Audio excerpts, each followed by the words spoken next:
Welcome back to our journey through the stunning continent of Africa. Today, we're diving into the second part of our exploration. Ubuntu, a term coined by South African computer scientist Mark Shuttleworth, is deeply rooted in African philosophy. It's derived from the Nguni Bantu phrase Amun Tuingamun Tuingabantu, which translates to a person is a person through other people. This concept emphasizes communalism, interconnectedness, and mutual respect within communities. Ubuntu embodies these philosophical principles, emphasizing the importance of collaboration, sharing, and respect. It's no wonder that this philosophy has been a driving force behind the development of the Ubuntu operating system, which is known for its user-friendly interface, open-source nature, and commitment to collaboration. Did you know that Pygmies are indigenous peoples traditionally living in various regions of Central Africa, particularly in the rainforests of the Congo Basin? They're known for their short stature, with adult men averaging less than 150 centimeters for feet 11 inches in height. The term pygmy encompasses several distinct ethnic groups with their own languages, cultures, and histories. Now, let's delve into the early history and origins of pygmies. The origins of pygmy people are shrouded in mystery, with various theories emerging over the years. Some believe that they are the descendants of early hominids, while others suggest that they might have been the first inhabitants of the region. In conclusion, the history of pygmies is a fascinating topic that has intrigued scholars and explorers for centuries. This country, situated at the crossroads of Africa and the Middle East, has a rich and complex past marked by its strategic location, cultural diversity, and significant events. Let's start with the ancient and medieval periods. Did you know that Sudan was once home to the ancient Nubian civilization? This culture thrived for over 3,000 years, from around 3500 BC to 350 CE. The Nubians were the earliest known inhabitants of Sudan, living along the Nile and developing a unique culture that included the pre-Kerma culture. This period is marked by the construction of the famous pyramids and temples, which are still awe-inspiring today. As we continue our journey through Sudan's history, we'll explore the colonial period, internal conflicts, and the recent efforts towards peace and development. This country, located in southern Africa, has a rich and varied past, marked by ancient civilizations, colonial rule, and a complex post-independence era. So, let's get started. First, let's talk about the pre-colonial period. Zimbabwe was home to several ancient kingdoms and early inhabitants. The San and Khoisan were the earliest known inhabitants, and they were hunter-gatherers. Then, around the 4th century, Bantu-speaking peoples migrated into the region, bringing agriculture, ironworking, and new cultural practices. The post-independence era, starting in the late 19th century, was a time of significant change. Zimbabwe was colonized by the British, who established the colony of Southern Rhodesia in 1893. The country gained independence in 1980, but the post-independence era has been marked by political turmoil, economic challenges, and social unrest. That's a brief overview of Zimbabwe's history. Did you know that Egypt's history is one of the longest and most richly documented in the world, spanning thousands of years of civilization, achievements, and influence? Let's take a detailed look at this incredible journey. First up, we have the prehistoric Egypt era, where early settlements were established along the Nile River.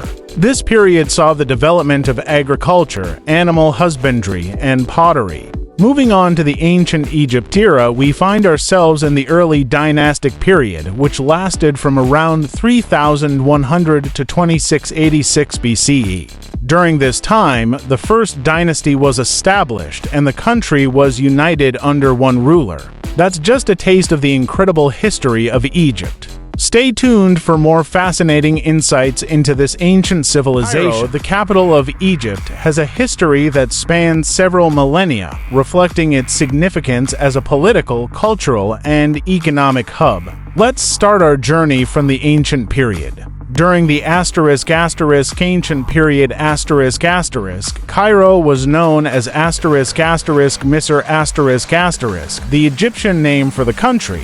It was the capital of the unified Egypt under the pharaohs. Now, let's delve into the prehistoric and pharaonic eras Cairo has been inhabited since prehistoric times, with early settlements along the Nile River. The city's history is closely tied to the Nile, which has been a lifeline for the region since ancient times.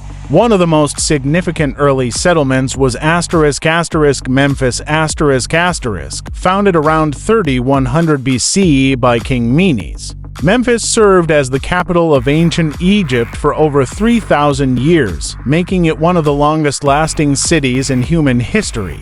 So there you have it, folks. A brief overview of Cairo's rich and diverse history. We're diving into a site that's closely tied to the broader history of ancient Egypt.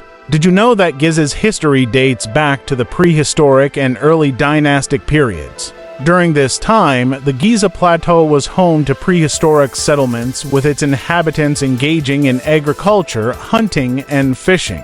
As we move into the Old Kingdom period, Giza takes on a whole new significance. It's during this time that the famous pyramids were constructed, cementing Gizeh's place in history.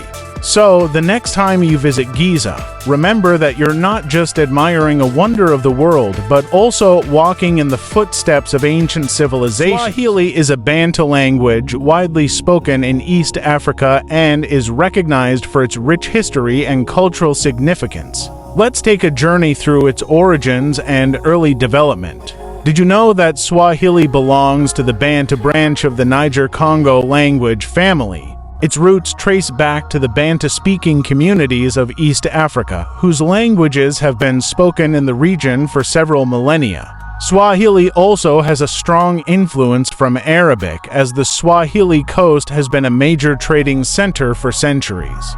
The language has evolved over time, incorporating words and phrases from various languages, making it a unique and diverse language. Afrobeats is a vibrant music genre that originated in West Africa, particularly in Nigeria and Ghana. It's a fusion of traditional African rhythms with various modern music styles, such as hip-hop, dancehall, and electronic music.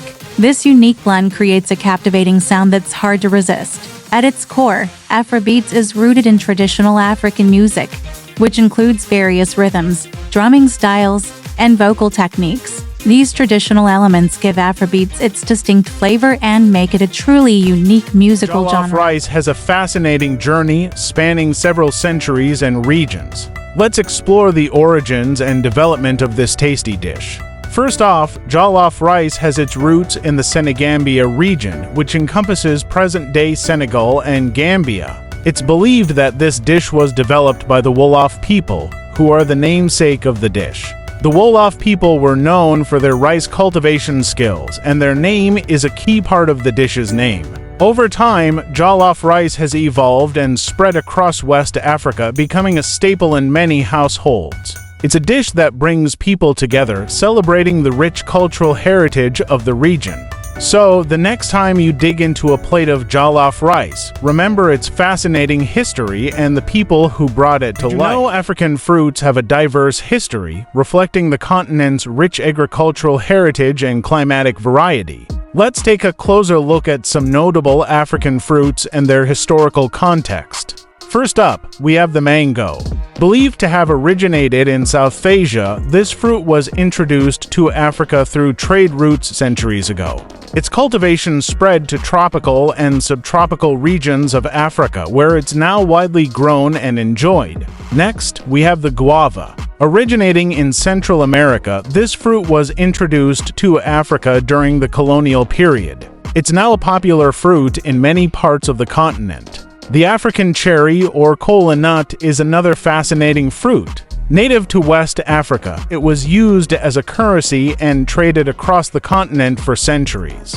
Lastly, we have the baobab, a tree native to Africa. Its fruit, the baobab fruit, is a source of nutrition and has been used for centuries in traditional medicine. Did you know that many of these African vegetables have been integral to traditional diets and have even spread to other parts of the world? Let's take a look at some notable African vegetables and their histories. First up, we have amaranth, also known as talinum. This vegetable is native to Africa and the Americas, and it's been cultivated for thousands of years. It's valued for its leaves and seeds, making it a versatile and important part of African cuisine. Next, we have cucumber. Although it's not a traditional African vegetable, it's worth mentioning that it's believed to have originated in Africa. The ancient Egyptians cultivated it, and it later spread to Europe and Asia. Lastly, we have okra. This vegetable is native to Africa and has been an essential part of African cuisine for centuries. It's also been cultivated in other parts of the world, including Asia and the Americas. San people, also known as Bushmen or Basarwa. These indigenous hunter-gatherers have a rich and diverse history spanning thousands of years in southern Africa. First, let's talk about their ancient origins. The San are among the earliest inhabitants of southern Africa, with genetic studies suggesting that they are one of the most ancient human populations. Their lineage dates back approximately 20,000 years or more, making them a truly ancient people. As we delve deeper into their history, we'll explore their diverse cultures, traditions, and the challenges they faced over the centuries. Angola's history is a complex tapestry woven together by its indigenous cultures, colonial experiences, and post-independence developments. Let's start with the pre-colonial era. Before European colonization, Angola was home to various indigenous communities, including the Ovimbundu, Kimbundu, and Bikongo.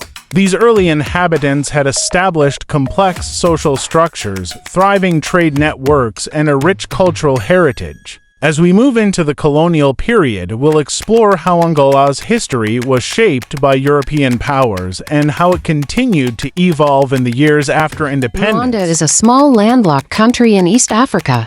Rwanda's history is complex and often tragic, shaped by its ethnic dynamics, colonial influences, and post-independence challenges. Let's start with the pre-colonial period. Rwanda has been inhabited since prehistoric times. The early inhabitants developed a sophisticated society with a centralized kingdom. The Rwandan monarchy, which began around the 11th century, played a central role in the country's history. Moving on to the early settlements, Rwanda was home to various tribes, each with their own unique culture and traditions. The Hutu, Tutsi, and Twa tribes were the most prominent, and their interactions shaped Rwanda's history. The arrival of the Europeans in the 15th century brought about significant changes, including the introduction of Christianity and the establishment of colonial rule.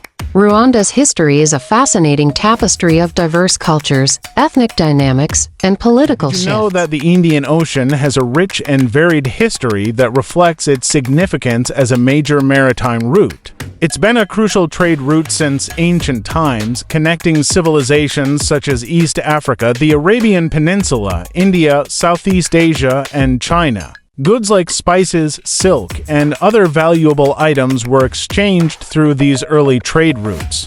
As we delve deeper into the history of the Indian Ocean, we'll explore its role in the ancient world, the rise of Islamic empires, the European age of exploration, and the modern era. Stay tuned for more fascinating insights into this fascinating body of water. Tunisia is a country located in North Africa on the Mediterranean Sea.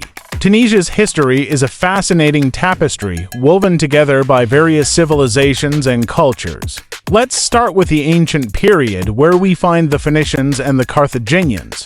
The area now known as Tunisia was originally inhabited by Berber tribes. Around the 9th century BCE, Phoenicians from Tyre established the city of Carthage near present-day Tunis. Carthage grew into a powerful city-state and became a major player in the Mediterranean region. Under the rule of Hamilcar Barca, Carthage expanded its territory, eventually clashing with Rome.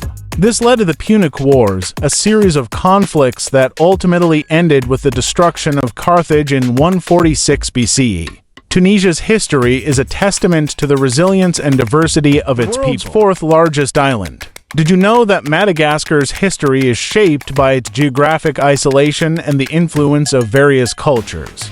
Let's take a journey through time and explore Madagascar's historical development. In the pre-colonial era, Madagascar's history began with the arrival of its first human settlers around 1,500 to 2,000 years ago. These early inhabitants were Austronesian-speaking peoples, likely from Southeast Asia, who brought with them agricultural practices and a rich cultural heritage. Early settlements. Madagascar's history began with the arrival of its first human settlers around 1,500 to 2,000 years ago. These early inhabitants were Austronesian-speaking peoples, likely from Southeast Asia, who brought with them agricultural practices and a rich cultural heritage. Libya is a country located in North Africa. Libya's history is a rich tapestry of cultures, empires, and civilizations, each leaving their mark on the region. Let's start with ancient Libya, a period spanning from the 8th century BCE to the 4th century CE.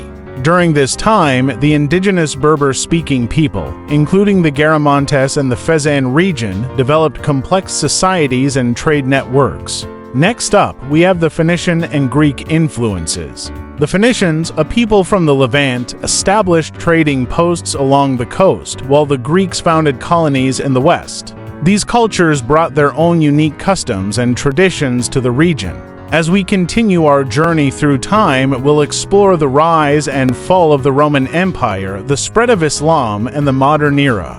Join us next time as we delve deeper into the fascinating history of Libya. Did you know that Hebrew has a history that spans over 3 millennia? That's right, it's been around for a long time. Hebrew is a member of the Northwest Semitic group of the Afroasiatic language family. It's closely related to Phoenician and Aramaic, and the earliest evidence of Hebrew dates back to around the 10th century BCE. That's when it was first spoken by the ancient Israelites and is traditionally associated with the biblical texts. So, there you have it. A brief overview of the Hebrew language's historical development. If you enjoyed this video, please don't forget to hit that like button and subscribe to Fidel Gaming channel for more fascinating linguistic insights. Until next time, keep exploring the world of languages and cultures. Sunrise over golden sands, ancient lands that time commands, rhythms of the beating drum echo where we all come from. Rivers flow through winding veins, whispering stories of the plains. Empires rise and then they fall, hear their voices in the call. Africa's heart, it sings, through the ages it rings. From the mountains to the seas, in the wind and in the trees, warriors move with grace and might, fought for freedom in the night. Kingdoms carved with strength and pride, in the souls where they reside. Diamonds in the earth so deep, secrets that the deserts keep, echoes of 1,000 years, woven with our joys and tears. Africa's heart, it sings, through the ages it rings. From the mountains to the seas, in the wind and in the trees.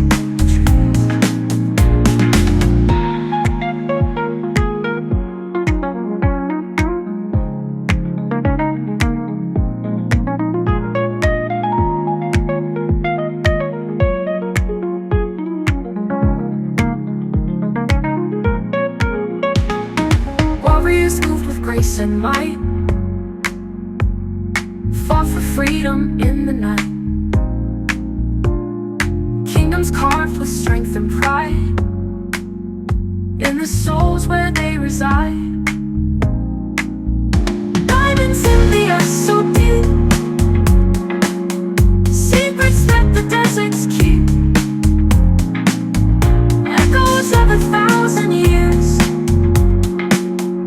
woven with our joys and tears. Africa's heart, it sings, through the ages it rings.